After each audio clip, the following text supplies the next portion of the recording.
Hi, it's Mark from Top Local. We're here with Bernie Pawlik, Pawlik Automotive in Vancouver, 17-time winners of Best Auto Repair in Vancouver as voted by their customers. How are you doing this morning, Bernie? Doing very well.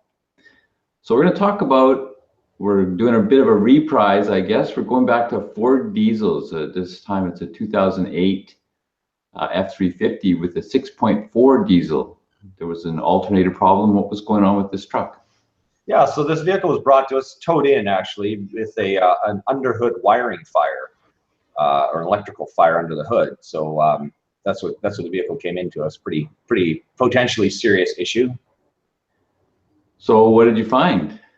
So what we found upon inspection, we found that the lower alternator had basically had an internal short and meltdown. And we didn't see any flames. We hooked the batteries up, and it started getting hot pretty quickly. So I can only imagine there was a bit of a fire coming out of the alternator, and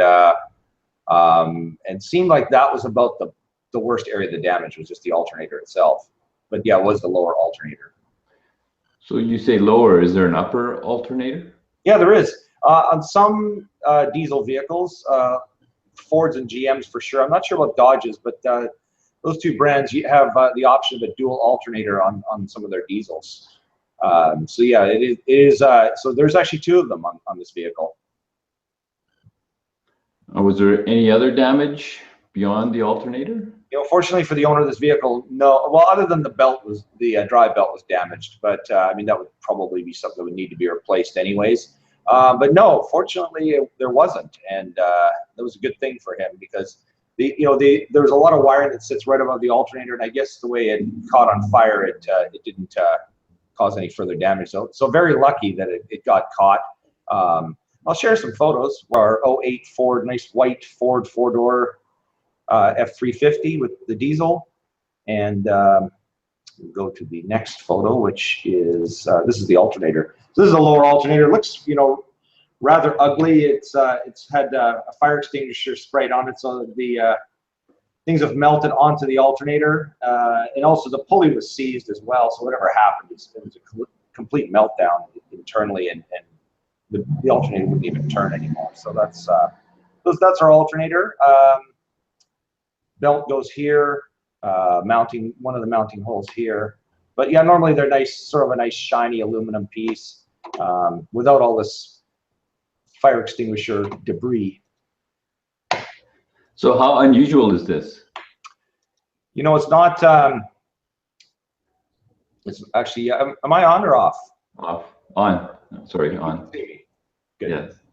Actually, and all the time I've worked on cars, which is a long time, it's only the second time I've ever seen an alternator melt down like this. So yeah, extremely rare. Not sure what would cause it, other than just some sort of internal short inside. There's a lot of windings of wires inside an alternator. It's a pretty, it's a pretty complex piece. Plus, it's directly hooked to the battery. There's no.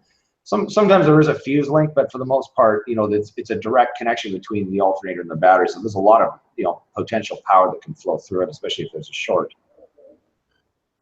Anything that the owner could have done to prevent this problem?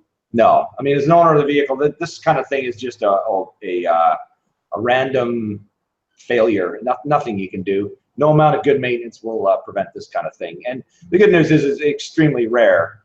So usually alternators fail, they just don't put out enough energy they don't put on any energy to charge the battery, and they need to be replaced. Or the bearings will fail and they'll cause a noise, and that'll eventually cause a problem. But yeah, a short out like this is extremely rare. One thing I will add too, that if this happens to you and your vehicle, a lot of times your insurance will cover it because it is a fire, not a mechanical failure. So for the owner of this vehicle, he did have a portion of the bill was covered by his insurance, which was a good thing. So there you have it. If you have a failure in your alternator, or you've got some weird noises, or your car isn't charging properly, the guys to see in Vancouver are Pawlik Automotive. You can reach them at 604-327-7112. Check out their website, pawlikautomotive.com. We have 5+ years of videos on there, tons of information. Thanks a lot, Bernie. Thanks, Mark.